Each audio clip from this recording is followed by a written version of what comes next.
aspects, but you also like want to have a bit more of a competitive element there. And when there's like a tournament style bracket, especially with these young guys, it kind of gets them like in the mode to maybe like try and beat the other team, especially if you want to try and get to the championship round and win it.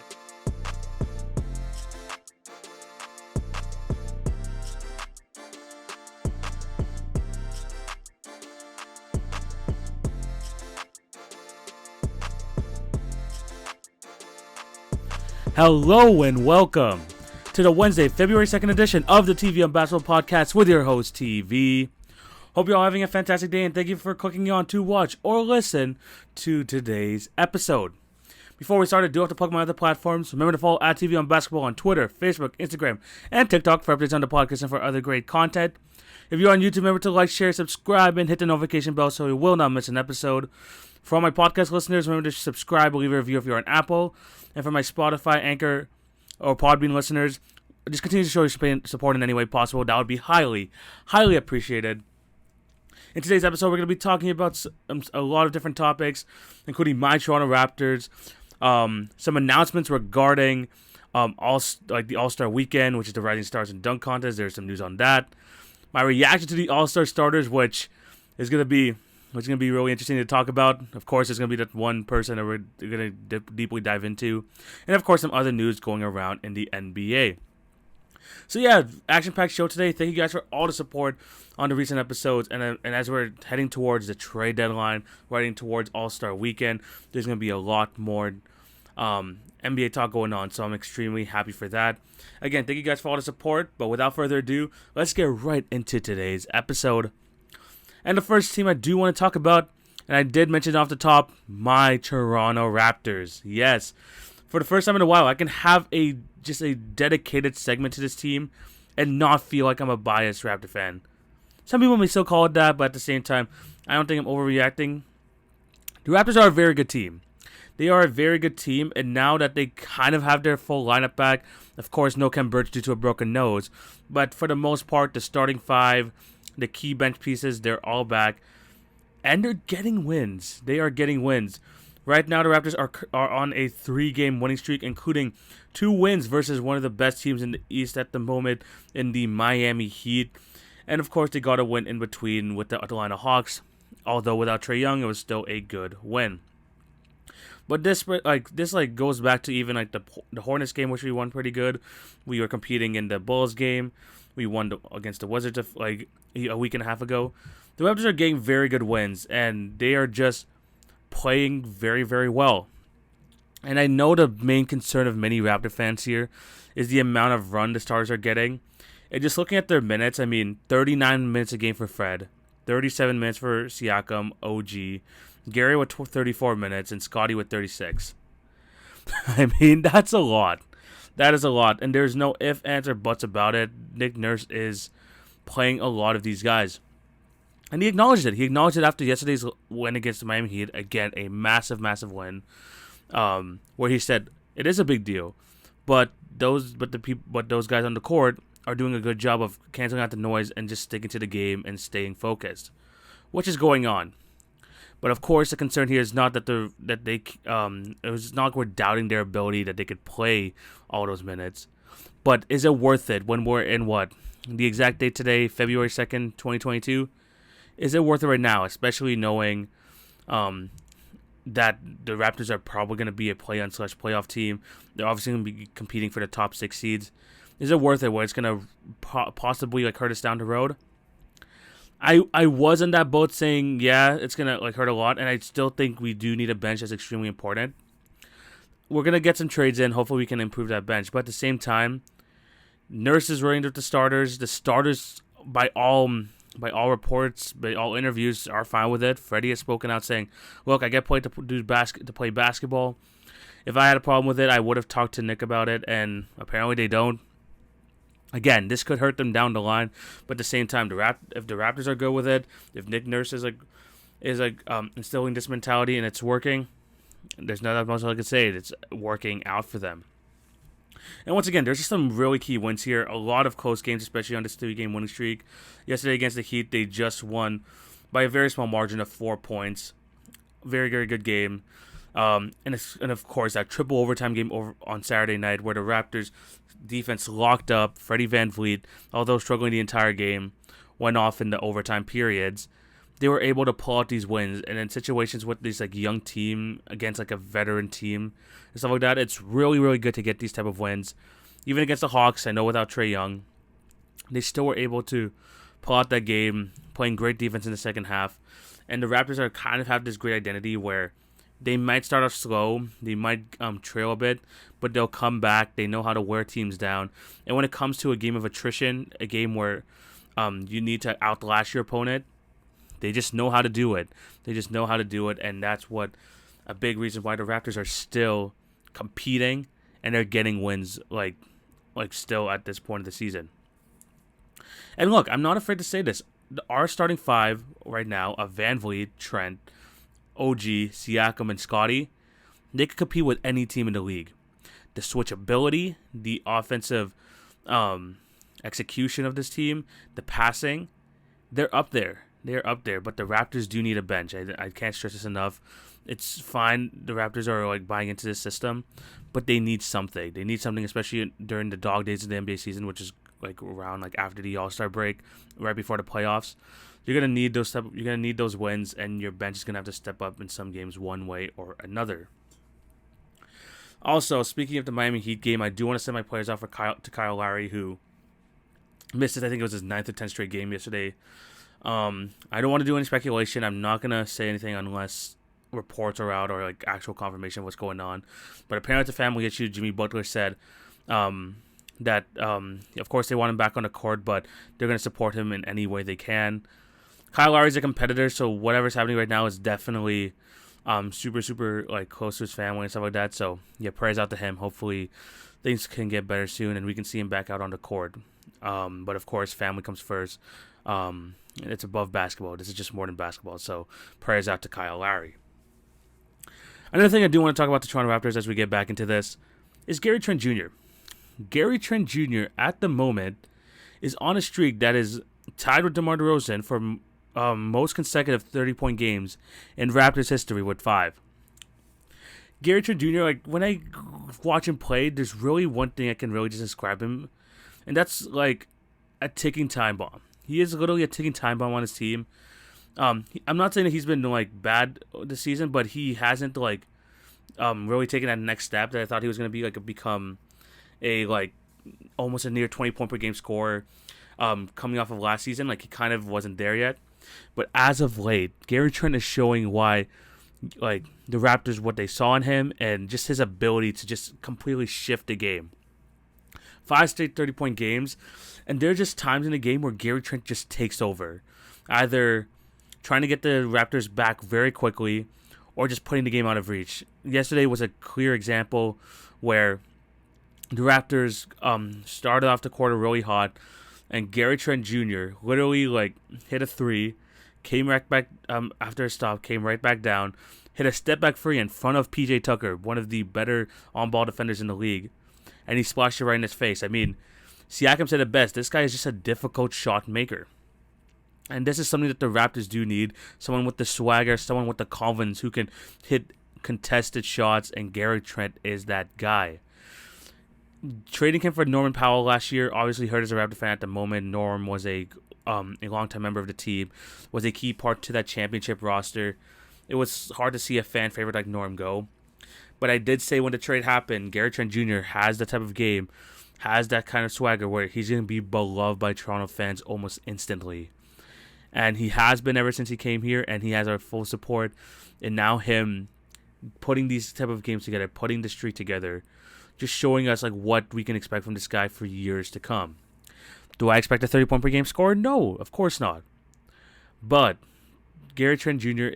can be that guy who can really change the game for you, and he'll give you that, the consistent 17, 18 points a game, but he'll also have these like runs or these moments where he could just go completely off, and that's just something that the Raptor fans really needed right now because the Fred VanVleet has been kind of taking over games for the majority of the regular season, and Siakam has been starting to do it a bit more as of late as well. But Gary Trent is that guy. Gary Trent is absolutely that guy, and he's showing it so far. I'm very happy that they pulled off that trade. And man, this guy hits threes as well. One more thing, I mean, he's apparently, according to StatMuse, and this is a stat from Twitter, Gary Trent Jr. is the fourth player in NBA history to have 30 plus points and 5 plus threes in 5 straight games. The only other 3 players: Steph Curry, James Harden, and Damian Lillard. I don't think he's gonna reach that level, but it just shows this guy is that guy, and I'm glad again the trade happened. One more thing about the Toronto Raptors before we move on to the next topics. Goran Dragic. Goran Dragic has not played for the team since probably near the beginning of the season. I think it was like November 11th was his last game. And after that, the Raptors said that he was going away for personal reasons. And that basically just meant that the Raptors are trying to, not get him injured, not develop a better relationship because he wasn't really in the rotation. And they just want him to kind of do whatever he was going to do as they try to find a trade. And for many people, that is going to really hurt his trade value and stuff like that. But when I saw that at the moment, I was going to be like, I don't think there's anything that the Raptors could have done that could have really increased Goran Dragic's trade value while still trying to go with the flow of the team, which is actually working right now because he's really just an old guy that's going to take away minutes from people like a Delano Banton, a Chris Boucher. He's just going to go into those guys' minutes. Actually, I don't want to put Chris Boucher, maybe like a Precious Achua. Chris Boucher is actually pretty old. But they just basically said, you know what, just go away from the team. We'll move you when we can move you. And reports coming out this week are saying that Goran Dragic has a lot of suitors. I think the news came from a former Grizzlies GM. I completely forgot his name at the moment, but I'm sorry about that. But apparently, I think it's John Hollinger. It was John Hollinger. There's just a lot of teams interested, and for people who kind of feel like, how is he still being interested by teams? I mean, why is he have a lot of interest still? Well, he just has a valuable contract situation. I mean, he's an expiring contract worth $19 million, which means it's going to be easy to trade for. And if they're a contending team, they can help out that team immediately because Goran Dragic is still a good player. And it's just a good salary piece. So where say if you want to get out of a long-term contract and go with a short-term but pay the guy right now, they could do that too. So his contract is extremely valuable. And there are just a plethora of teams asking for him. I'm assuming the Dallas Mavericks are still in those talks. There are rumblings that maybe a team like the Cleveland Cavaliers could use him, obviously because they have not a lot of point guard depth, so that could be a good place. But there's just a lot of teams wanting Goran Dragic, and I'm happy it's going to happen because when we traded for him, it was literally just salary filler to try and get Kyle Lowry. I knew that he was going to not stay the entire year as a Raptors player. And now the Raptors have a chance to maybe get someone back, maybe just improve the bench a little bit so we can try and make a deeper run than we're hoping right now. As good that the Raptors have choices, I think Masai knows that he has to pull the trigger. The question is, which one is he going to choose? I saw a mock trade about the Mavericks giving us a first-round pick, Dwight Powell, and Trey Burke. I'm going to be shake on that. We got a deal. I would be okay with that, but Masai knows better than me.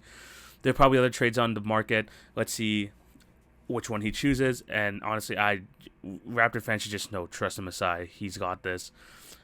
He's gotten us out of situations before. He can definitely get us out of this one. So yeah, a lot of Raptors talk to start off this podcast.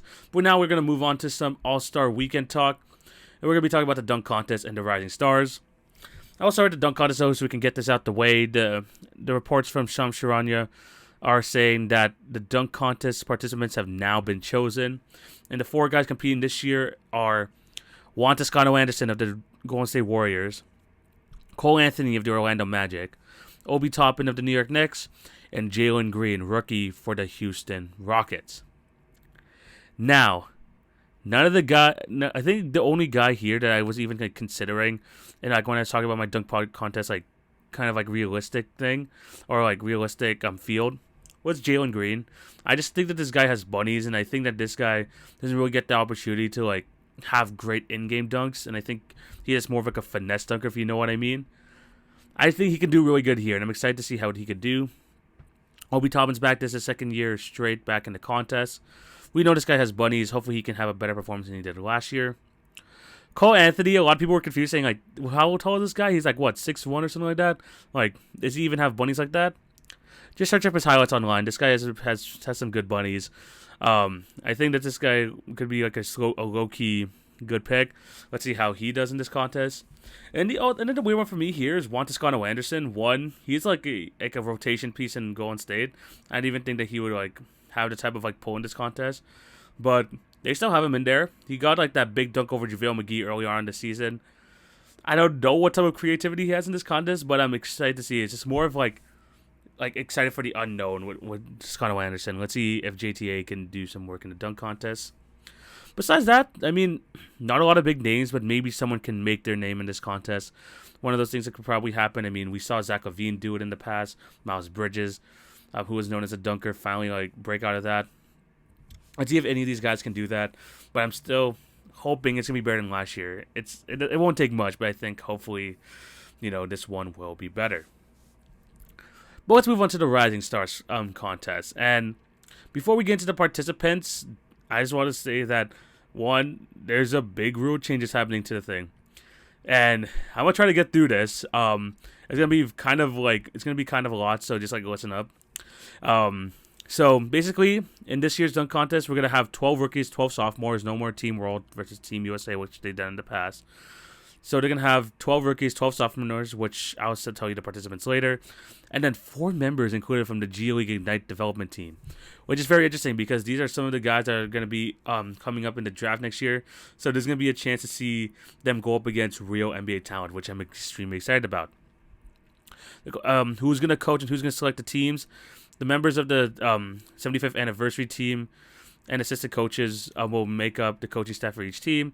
Each team will select 7 players with each team having 1 G League Ignite player. So it's basically a 7-on-7-on-7-on-7. There's going to be a 3-game single elimination tournament bracket where it's going to be kind of Team A versus Team B, Team C versus Team D. And then the winner of those two, we're going to be going up against each other in the finals. The first round games are going to play to a target score of 50, while the championship round is going to play to a final score of 25. It's going to be 5. It's basically 5-on-5 with kind of 2 bench players. And, of course, it'll go by 2s or 3s. It's basically a race to 75 points in honor of NBA's landmark 75th anniversary season. It's going to be very interesting. I mean, obviously, Team USA versus Team World, it was fun. There were some moments there, but at the same time, it's just a normal game. And then literally in the final 4 minutes, it turned into some crazy dunk contest, and that's fun in certain aspects. But you also want to have a bit more of a competitive element there. And when there's a tournament style bracket, especially with these young guys, it kind of gets them in the mode to maybe try and beat the other team. Especially you want to try and get to the championship round and win it. So, you know what, this thing is usually a boring event, to be honest. So making the changes here will make things interesting. Honestly, I'll just hopefully it'll go well. I'm very excited to see some of these G League Ignite players, especially people like Jaden Hardy, who is projected to be a top pick in the draft. Also Scoot Henderson as well. I think it's gonna be something really, really fun to just to kind of see, especially because a lot of people do not watch the G League. So seeing people like these guys, also the 2 other players along with them are Dyson Daniels and Marjon Beauchamp. It's going to be really interesting to see. And I'm just excited for the idea of this. I mean, they're really trying to go for that, that target score thing like they do in the All-Star game 4th quarter, where you have to try and get to number 24 in honor of Kobe Bryant. So they're adding that to the Rising Stars game. I'm very excited to see that. At least it gets a little bit more juice into that contest, so maybe that will make it a lot more fun. But we can move on to the rosters because those were announced yesterday in the report. When we look at the rookies being selected, we got Jalen Suggs of the Orlando Magic, Davion Mitchell of the Sacramento Kings, Jaylen Green of the Houston Rockets, Chris Duarte of the Indiana Pacers, Ayo Dosunmu of the Bulls, Cade for the Pistons, Franz Wagner for the Magic, Alperen Sengun for the Houston Rockets, Evan Mobley for the Cavs, Herbert Jones for the New Orleans Pelicans, shout out to him, late pick in that draft, Josh Giddey of the Thunder, and my man Scotty Barnes. Yes, Scotty Barnes being chosen for the rookie one, of course, one of the top Rookie of the Year candidates. As for the sophomores, we got another Raptor in there. We got Precious Achiuwa, first forward on that team. Then we got Sadiq Bey of the Pistons, Jaden McDaniels of the Minnesota Timberwolves, Isaac Okoro of the Cleveland Cavaliers, Jayshawn Tate of the Rockets, Isaiah Stewart of the Pistons, Cole Anthony of the Magic, Desmond Bane of the Memphis Grizzlies, low-key great season for Desmond Bane, LaMelo Ball from the Hornets, Anthony Edwards of the Timberwolves, Tyrese Halliburton of the Kings, and Tyrese Maxey of the 76ers. Shout out to him, 33-point game the other night, and a big win.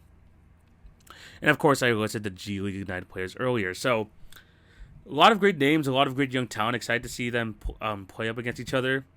There are some key names missing, though, which I definitely have to point out. Emmanuel Quickly did not make the teams. Obi Toppin, Jonathan Kuminga, which really surprises me. I would have rather had him over someone like a Şengün on that team, even over like a Herbert Jones. I would think that Kuminga would have been in it.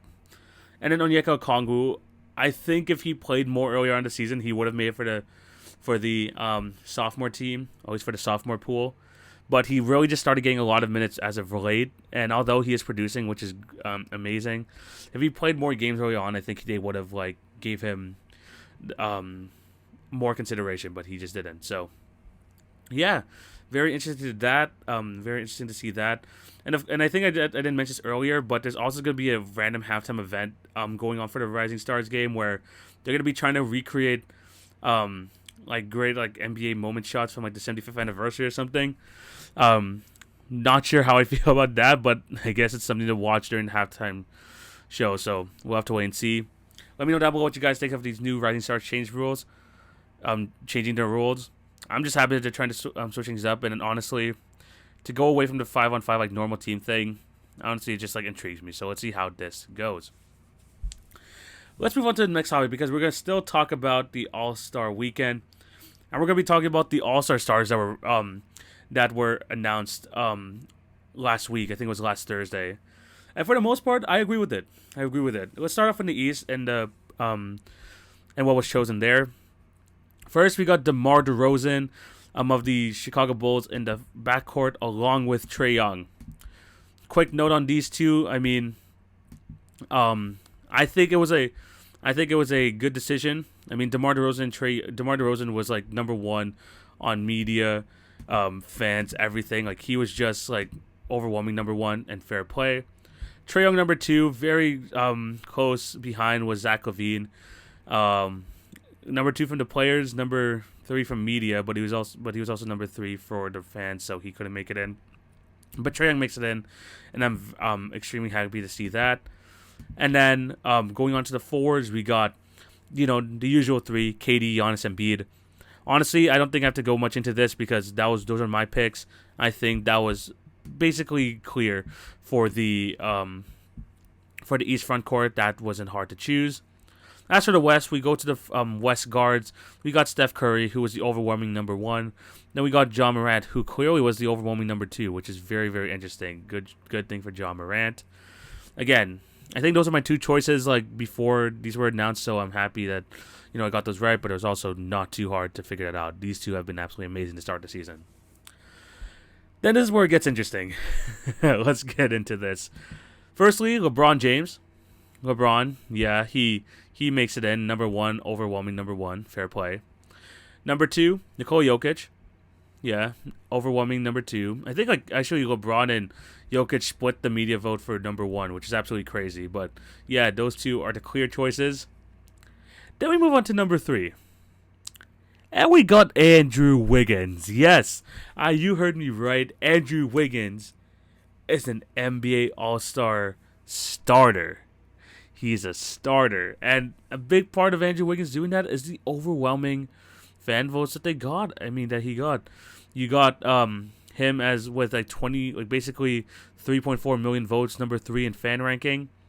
And honestly, what really helped him in this case is not a lot of they didn't it wasn't even really just the fans. I mean, of course the fans really is the one who put him at number 3. But he wasn't even that far off with the media and player rank. I mean, he was number 5 among players, number 6 among media, so he has definitely garnered some respect. Obviously, there was 2 other guys I was kind of debating over for this. Draymond Green, he ended up being 6th in fan vote, number 3 for player, and number 4 for media. So there was a chance if the fans voted him a bit more that he would have been in the starting lineup. Paul George was definitely close as well, but again, I don't know. I think people didn't really choose him because of the injuries and all that. But then Rudy Gobert. I mean, Rudy Gobert actually had a huge chance here. The players had him 4th and the media had him 3rd, but 9th in player voting, which absolutely sucks for Rudy Gobert, which is why he couldn't make it. But Wiggins, yes, Wiggins is in there, and for someone who, I mean, I think I was telling this like in a live with Jaylen from the Hoop Dog podcast. His numbers are not going to wow you. His numbers aren't, because he's averaging 18 points a game, 4 rebounds, 2 assists, 49% from the field, 41% from 3, a steal, and almost a block a game. Not crazy, but I'm just happy for him. Someone who was kind of deemed as not that guy in the Minnesota Timberwolves. They were putting a lot of pressure on him to be the number 1, which he couldn't be. Gets straight to the Warriors, learns how to win, increases his defensive skill by eons. I mean, he wasn't even trying on the Timberwolves, and of course, that's due to culture. But going to the Warriors, learning what you need to do to win, helping on the defensive end, and hitting your threes consistently, he's been absolutely great for them. Absolutely fantastic.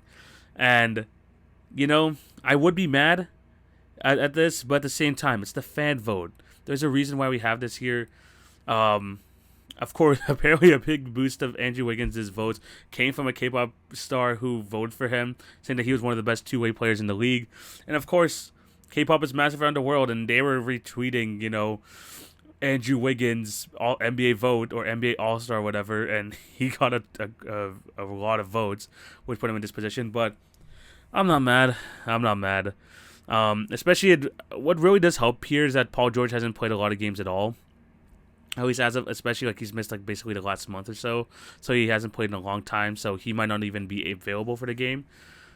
But I'm happy for him. I'm just happy for him. I know a lot of people are up in arms saying this is why we should get rid of fan voting and stuff like that. Honestly, I'm fine with it. For the most part, fans get it right. This one is a bit off, but at the same time, fans love seeing how the way Andrew Wiggins kind of transformed his game. He has the whole country of Canada behind him, voting for him. I'm okay with it. I wouldn't have personally had him there myself, but I'm okay with it. I'm just okay with it. Maybe Draymond, I think, deserves about it, but at the end of the day, no one's going to say, oh, remember when he was an All-Star starter? He's a 5-time All-Star starter? No way. No one cares. He's an All-Star. This is his first time of his career. I don't know if he'll get another chance at it, but I'm happy for Andrew Wiggins.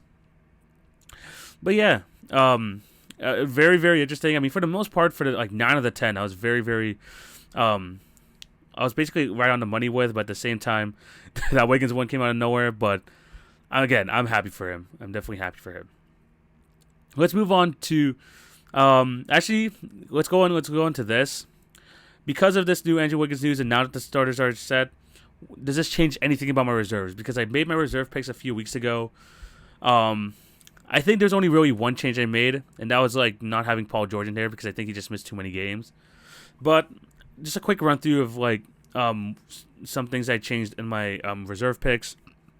As for the East, LaVine and Harden stayed the same. Then we got Jimmy Butler, Jared Allen, and Jason Tatum. Honestly, those stay the same. But I did remove LaMelo Ball.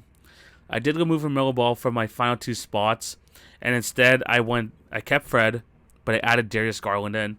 Having a fantastic year for the Cavs. Having the Cavs I think it's number 3 or number 4 in the East. Number 4. And he's having a phenomenal year, basically 20-8. Getting a bunch of respect from people around the league. Just because of the way that the Cavs are even moving even more and more to the top. Basically 1.5 games behind the number 1 seed. I think they deserve a second All-Star, and I'm putting Darius Garland there. LaMelo Ball is going to have a ton of these in the future. I think he'll get there, but the coaches usually tend to go with the more veteran guy in Fred VanVleet, so I am confident in that pick. But really, that was the only change I made for the East side. In terms of the West, we still have CP3 and Devin Booker, easy. Then we got Draymond Green. There wasn't many forward options. I still am going to go Draymond Green, even though he's missed a good chunk of games. Karl Anthony Towns, he's been an absolute beast this year, and the Timberwolves are over 500, right? They're over 500, so I think he deserves to be an All-Star. Then Rudy Gobert, I had him as a starter. He couldn't be a starter, but I'm still going to put him here. And again, it also helps that Paul George has missed a good chunk of games. The Clippers team is number 8 right now, but they're under 500. So I'm going to give that to Rudy Gobert, final spot. Then the final two picks, Donovan Mitchell and Luca Doncic. Luca's been beasting. Donovan Mitchell's missed a few games, but I think that his impact early on in the season is good enough.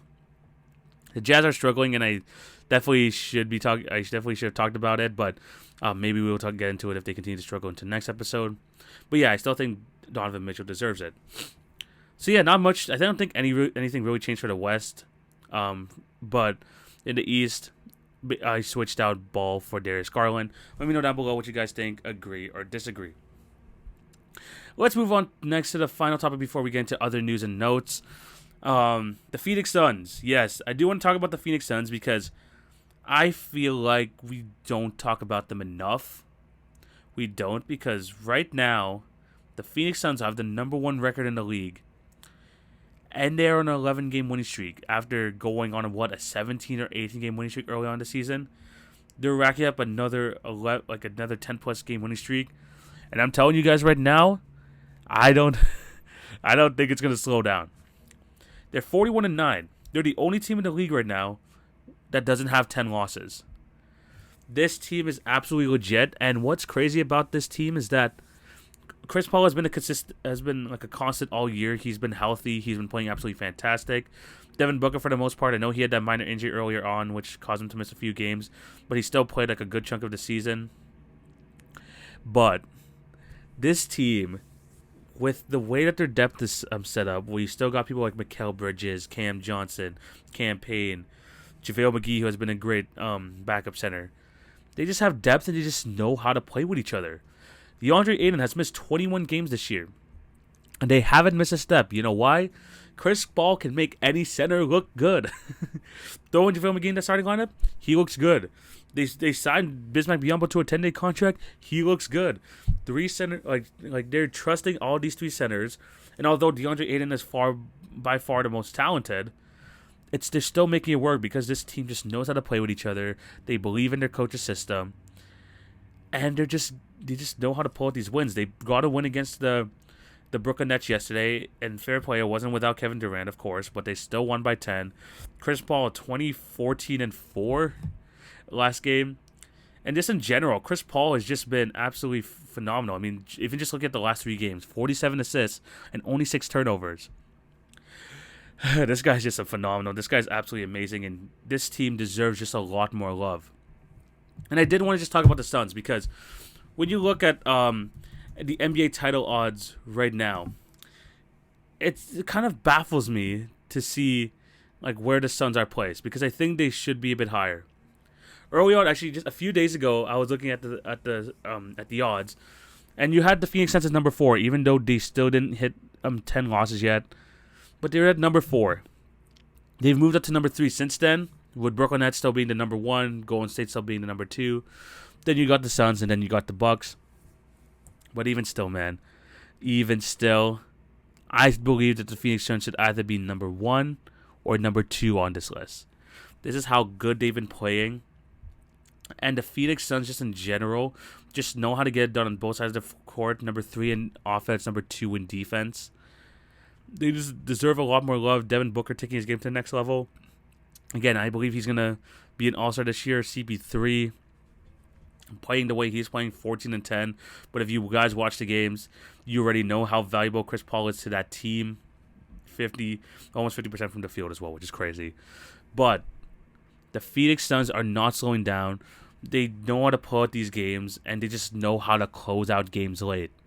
If you're in a close game with the Phoenix Suns team, you could basically just call it a wrap because Chris Paul is just going to get to his spots, set other teammates up, and just basically like get this team to victory by all means necessary. And really, I just want to put this out there that they don't get enough respect. After a team going to the finals last year saying, oh, it was a Mickey Mouse run. They had to go through so many teams with injuries, and you know what? There's something to it, but at the same time, they made it there. They made it a 6-game series. They deserve all of the respect of making it there. And even this year, people are like, you know what? Guys are going to be healthier this year. This team is not going to be as good. This team, for me, has been by far the best team so far this season, by a sizable margin. They deserve more respect. We need to really talk about this team as a pure number 1 or number 2 candidate in the league. I honestly trust them right now more than the Warriors. I really do. But we just need to like give them the respect. That's the one thing for sure. Now that they're healthy, now they got Jay Crowder back, DeAndre Ayton back from in their lineup. It's going to be even more scary, and I'm just excited to see what this team's going to be able to do. They really got to the point as well where Monty Williams was already named the coach for Team LeBron because they by far have the number one team in the West right now. They're 3 games ahead of the Warriors. That's enough for them to be like to get for Monty to get chosen for the position for the All-Star coach. But yeah, great season from them. They're getting lots of production again from like so many different players. Even Frank Kaminsky, when he had like a bit of time early on in the season, he was doing his thing. Just excited to see how they're gonna do, and honestly, they just need to be a bit more talked about. But maybe it's better for them. Maybe it's better that no one talks about how they already have 41 wins and they're basically guaranteed over 500. Let's just not talk about it. But this team is just so good.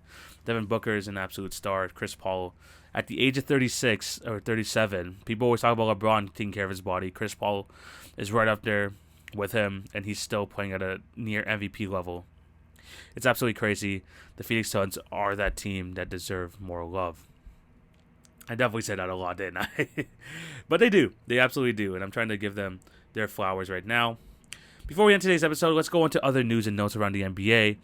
Joe Ingles tore his ACL the other night, and he's expected to miss the remainder of the season. Absolutely unfortunate because the Jazz have been struggling a lot already. And although Joe Ingles hasn't had the best season, he's still an integral part to that team, and now losing him is absolutely unfortunate. And for someone who's 34 years old, had a torn ACL, it's safe. I don't say it's safe to say, but it's fair to have the conversation where might be his last game in the NBA. Expiring contract. I think the Jazz might look to move him just so they can have like an extra body on their roster. Maybe he might go back to the NBL in Australia or whatever. We don't know. But for what it's worth, I mean, he's had a good career there in Utah. If you're thinking about that stretch of the Donovan Mitchell, Rudy Gobert era, the third best player from that era is Joe Ingles, someone who's like important to them on both sides of the ball. He deserves it. Of course, we would have liked them to go a bit further, but at the same time, he's still a good player, someone who went undrafted, got picked up by the Jazz, and he became a very key piece for them. It's been absolutely great. So even if he does call his career, he's had a solid career. Wish him help later on, but again, highly unfortunate because the Jazz, who have struggled around already, are missing another one of the key players. So get well soon, Joe Ingles. Let me know down below what you guys think. Do you think he's going to retire or not? We'll have to wait and see. Next up, LeBron James. If you haven't noticed, the Lakers have been struggling again, as they do. They're currently on a 3-game losing streak, 3 games under 500, number 9 in the West. Yeah, they're number 9. And a big part of that is LeBron James has not been playing due to left knee swelling. And according to reports that he might even miss more time. There's a possibility he might miss the All-Star game because of this. He's going to be keeping out a bit longer. The Lakers need to find a way to get wins without LeBron. They can't do it right now for some reason, even against like bad teams. But this year is starting to slip away from them. They're 3 games ahead of the Blazers, and that's not a place you want to be. That's not a place you want to be right now. They need to get back into the top 8, so they only have to play 1 game to make it into the playoffs. But yeah, that's unfortunate. Hopefully LeBron gets better, but at the same time, because for the most part, because they need him. The Lakers just absolutely need him. Anthony Davis has been okay. Russ has been all right. They just do not have the right pieces around them, and they really need LeBron back soon. Next up, Draymond Green. Congratulations to him. He signed a deal with Turner Sports Network, TNT, to be an analyst starting now. What's crazy is that he's still playing and he's still got this big contract. But at the same time, whenever he's on TV, whenever he's talking ball, this guy is super intelligent. He has a great feel for TV. And honestly, he just puts out good analysis. I like watching him talk some basketball. And congratulations to him for getting that deal with Turner. And, you know, after he's done retiring, he might be in that NBA TNT booth, ushering the new era. And he fits, honestly, right in. He fits right in, and I'm happy to see how Dre's going to do this going forward. I think it's going to be really fun. But yeah, congratulations to Dre. He has a great personality for TV. I'm like someone who just knows the ins and outs of the game. Excited to see what he could do. I mean, because we saw him in the playoffs last year, I think the year before as well. So, yeah, congrats to Dre. Last but not least, this is weird news to end off with, but of course the Pacers are trying to do a rebuild, and the players that they're trying to like move off from are Sabonis, are Turner, off Karis LeVert. But there's a bit of news or a report about what the Pacers want in return for LeVert, and apparently they want 2 first-round picks. And let's finish this off quickly before we end today's episode. That's a steep asking price for Karis LeVert, someone who's had some injury issues in the past, someone who hasn't really impressed this year. I don't really think that he's going to warrant any 2 first-round pick options, but the Pacers still need to make the trade. They need to get rid of Sabonis. They got to get rid of Turner. Got to get rid of LeVert. I know they're like dead last in attendance with or without these players, but at the same time, the Pacers just need to start this fallout rebuild.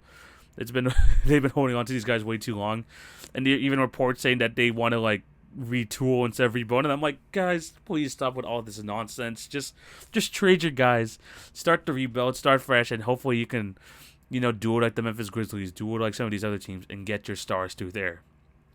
It's not worth it, guys. It's not worth it. But yeah, those are the other news and notes from the NBA this week. Let me know what you guys think down below. But I think this is where we're going to today's episode. Thank you guys for watching or listening. Remember to show love on all the podcast channels. Like, share, subscribe, and hit the notification bell if you're on YouTube. And remember to follow at TVM Basketball on Twitter, Facebook, Instagram, and also TikTok. I'm going to be back next week for another episode of the podcast. I have a special episode coming this All-Star weekend if I can get that going, which would be absolutely fantastic. And just watch out for just a lot more content, especially on the TikTok, especially on Instagram. Be on the lookout for that. And yeah, just thank you guys for all the support, and I'm excited to just create more NBA content, especially next week with the trade deadline happening soon. Hopefully there's just a lot of stuff to talk about. Maybe I might make an episode right after the deadline and posting it on Friday. I think that might be the goal for next week, but that is something that's probably going to happen. But yeah, thank you guys for all the support. Hope you have a fantastic day. Take it easy, guys. TV signing out. Peace.